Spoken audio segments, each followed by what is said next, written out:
इतिहास में कला का कितना महत्व है ये किसी से छुपा नहीं है, लेकिन आज के दौर में कला को कैरियर में बदलने के लिए युवा क्या कर रहे हैं, इस पर बात करने के लिए हमारे साथ उत्तराखंड की पहली फाइन आर्ट स्टूडियो की संस्थापक कुसुम पांडे जी हैं। मैम, ये बताइए किस तरह से आपको ये आइडिया आया कि आज के नौजवानों को इस ओर जाना चाहिए और आपने ये स्टूडियो खोला? सर, मैं फ़ाइन आर्ट की स्टूडेंट हूँ। मेरी एजुकेशन छत्तीसगढ़ से बीएफए मैंने किया और एमएफए मैंने दिल्ली कॉलेज ऑफ आर्ट से मैंने मास्टर्स किया। देन मैंने स्टूडियो ज्वाइन किया। जैसे कि एक आर्टिस्ट को स्टूडियो की रिक्वायरमेंट होती है जहाँ पे सारे अलग अलग जगह से आर्टिस्ट आके काम करते हैं और अपने थॉट प्रोसेस को एक दूसरे के साथ शेयर करते हैं। और फ़ाइन आर्ट में हमने कैसे अपने आप को डेवलप करना है, कैसे आगे बढ़ना है और कैसे अचीव करनी है चीज़ें, तो उसको लेके वहाँ पे चीज़ें शेयरिंग होती हैं। तो जैसे कि मैं उत्तराखंड से ही हूँ, तो उत्तराखंड में जब मैं आती थी तो यहाँ पे ऐसा कोई जगह नहीं थी जहाँ पे जब भी मैं आती थी या ऐसे कलाकारों के साथ बैठ के मैं काम कर सकूँ या डिस्कशन कर सकूँ। तो मैंने सोचा कि जब मुझे अपने काम के लिए इतनी बार बाहर जाना पड़ रहा है और हर कोई इसको सर्वाइव नहीं कर सकता कि बाहर अलग अलग जगह जाओ और फिर वहाँ पे रेंट भी दो, और क्योंकि कलाकार को क्या होता है कि अपने मटेरियल के लिए भी चाहिए सब कुछ, तो हर कोई नहीं सर्वाइव कर सकता। तो मैंने सोचा कि क्यों ना मैं अपना जो स्टूडियो है एक छोटे पहले खुद के लिए ही एक उत्तराखंड में शुरू करूँ, देन फिर उससे बाहर के कलाकारों को जोड़ूं, क्योंकि हमारा उत्तराखंड इतना सुंदर है, नेचर ब्यूटी से लेके आप सारी चीज़ें यहाँ देख सकते हैं। तो उसी थॉट प्रोसेस को सोचते हुए मैंने ये स्टूडियो डेवलप किया। और इसका मेन जब शुरुआत किया तो इसका मेन जो मोटो था यही था कि पहले तो खुद के लिए, ताकि मुझे दूसरे स्टूडियो को बुक करना ना पड़े या जाना ना पड़े, और दूसरा यहाँ पे एक आर्ट का माहौल धीरे धीरे क्रिएट हो और यहाँ के जो युवा पीढ़ी है उनको इधर उधर ना भटकना पड़े, उनको एक अच्छी गाइडलाइन यहीं पे मिल जाए। अगर वो सीखना चाहते हैं तो वो यहाँ सीख सकते हैं। प्लस जो बाहर के आर्टिस्ट हैं, इंडिया या इंडिया से बाहर के, वो यहाँ पे आए, स्टूडियो में काम करें, अपनी थॉट प्रोसेस को शेयर करें और हमारी जो ब्यूटी है नेचुरल उसको यहाँ पे आके ऑब्जर्व करें। तो इसी थॉट प्रोसेस से मैंने ये सब शुरू भी किया। सामान्य दृष्टिकोण में देखें कि अभिभावकों को ये पता नहीं रहता है कि उनके बच्चों को अपना कैरियर आर्ट में कैसे बनाना चाहिए। आप किस तरह से इस स्टूडियो में काम करते हैं और किस तरह का आर्ट जो है बनाते हैं, ताकि जो हमारे सामान्य दर्शक हैं उनको ये समझ में आ सके कि आर्ट की कितनी विधाएं होती हैं, कलाएं होती हैं और आप किस तरह का काम करते हैं? देखिए, वैसे तो फाइन आर्ट जो है, दृश्य कला जिसे हम बोलते हैं, ड्राइंग्स, बेसिकली बच्चे आर्ट एंड क्राफ्ट, स्कूल में आर्ट एंड क्राफ्ट की बात करते हैं। तो फाइन आर्ट की 3 विधाएं हैं जो सबसे ज़्यादा चली आ रही हैं। तो जिसमें है पेंटिंग, जिसमें हम डायरेक्ट पेपर या कैनवास पे कलरिंग या ड्राइंग करते हैं। दूसरी विधा है स्कल्पचर, जिसमें मूर्ति कला जो सभी जानते हैं, 3 डायमेंशनल। और तीसरी कला जिसका ये पहला फाइन आर्ट स्टूडियो हम कहेंगे इसे उत्तराखंड में, तो वो है प्रिंट मेकिंग। जैसे कि आप मेरे पीछे मशीन भी देख रहे हैं। तो प्रिंट मेकिंग में क्या होता है कि आप किसी मैट्रिक्स पे काम करते हैं, जैसे वो जिंक का प्लेट हो सकता है, कॉपर हो सकता है, वुड, रबर। तो उसमें आपने वो जो आपकी ड्राइंग्स हैं, आपकी प्रोसेस है, वो आप उसमें करते हैं टेक्निकल चीज़ों से। देन उसका इम्प्रेशन आप पेपर पे या कपड़े पे अपने अकॉर्डिंग लेते हैं।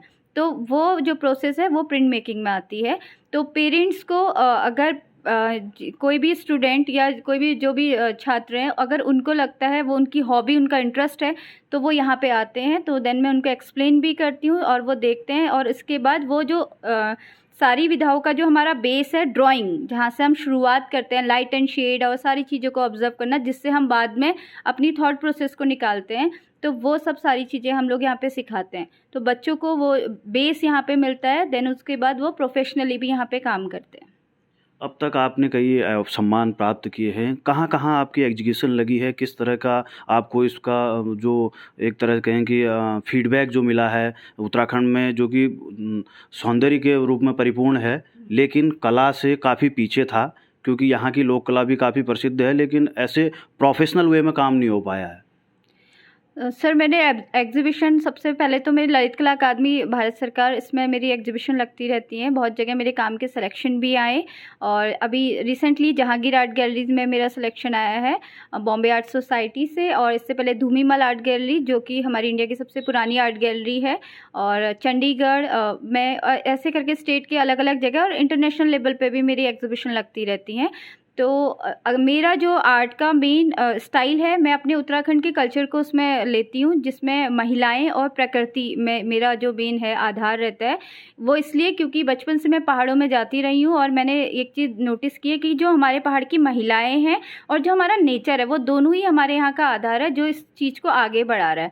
महिलाएं बहुत सर्वाइव करती हैं लेकिन हैप्पीली इंजॉय करती हैं सारी चीज़ों को। हमारा कल्चर बहुत सुंदर है, तो उसी को मैं अपने काम में लाती हूँ। और आप अगर फोक की बात करते हैं तो फोक तो हमारे पहाड़ों में घर घर में है, तो हर महिला अपने आप में फोक आर्टिस्ट है, क्योंकि महिलाएं ही लोक संस्कृति को आगे बढ़ाती हैं, क्योंकि वो घर में उस चीज़ को यूज़ करती हैं।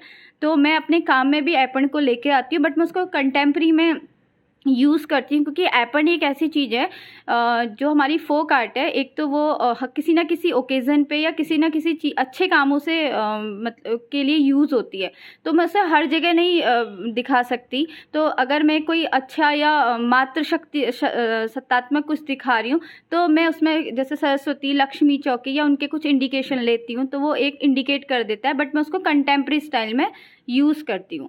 और मेरा कोशिश यही है कि जो हमारा एपन है उसको हम एक अच्छे लेवल पे लेके जाएं अपने काम के थ्रू भी, और जो हमारी युवा पीढ़ी आ रही है उनको भी ये चीज़ बताना ज़रूरी है कि आप हर जगह एपन यूज़ नहीं कर सकते, या हर जगह मतलब रेड एंड वाइट का मतलब एपन नहीं है। तो वो भी एक शिक्षा होना बहुत ज़रूरी है। तो फोक और कंटेम्प्रेरी थोड़ा सा अलग हो जाता है, बट बेस हमारा फोक ही है, तो उसी को लेके हम लोग काम करते हैं। अगर करियर की बात की जाए तो आपको फाइन आर्ट्स में करियर कितना सिक्योर लगता है? सर, सिक्योरिटी की अगर बात करें तो वो तो कहीं भी नहीं है, बट मेरा मानना है कि अगर मुझे आर्ट पसंद है या म्यूज़िक पसंद है, तो मैं अगर उसी को लेके अपना करियर काम करूँगी तो मैं ज़िंदगी भर खुश रहूँगी। और चाहे मैं उसमें बहुत ज़्यादा ना भी अर्न कर रही हूँ, तो तब भी मुझे कोई ऐसी दिक्कत नहीं होगी। मेन वही होता है कि आपको जो चाहिए आप उसमें जब जी रहे होते हैं तो आपको बहुत अच्छा लगता है, एंजॉय करते हैं।